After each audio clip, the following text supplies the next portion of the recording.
So now I want to take my clay and show you how to roll a coil. So this is the remaining amount that I had from when I grabbed half of it off or part of it off to make my base. So again, I'm just going to set my base to the side for right now because I just want to show you how to roll a coil.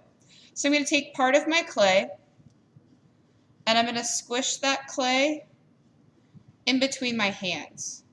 It's just kind of elongating it, and then I can roll it a little bit between my fingers just to get it to start lengthening.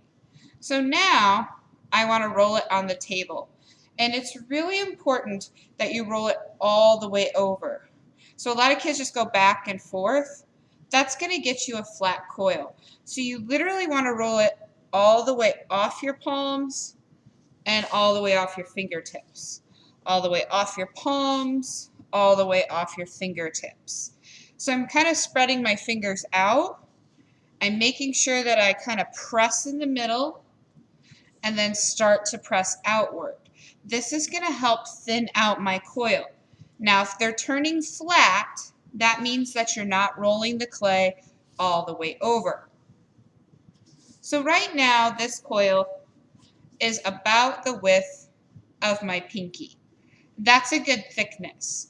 So you want to have it to be about 1/4 inch, or if you think about the width of your pinky. Now, some students will roll their coils way too thin.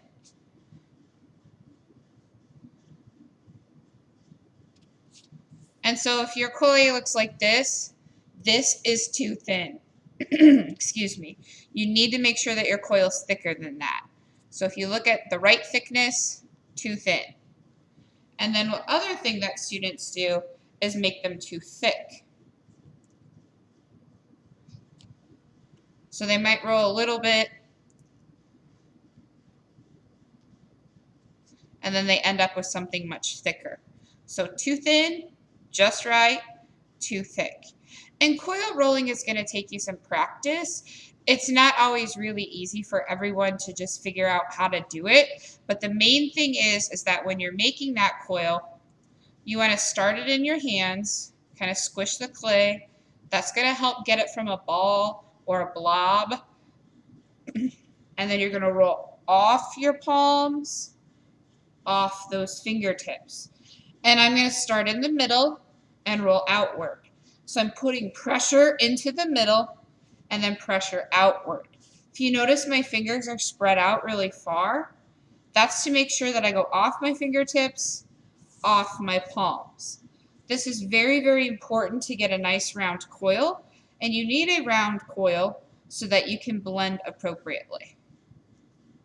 So now I have two coils that are even in thickness.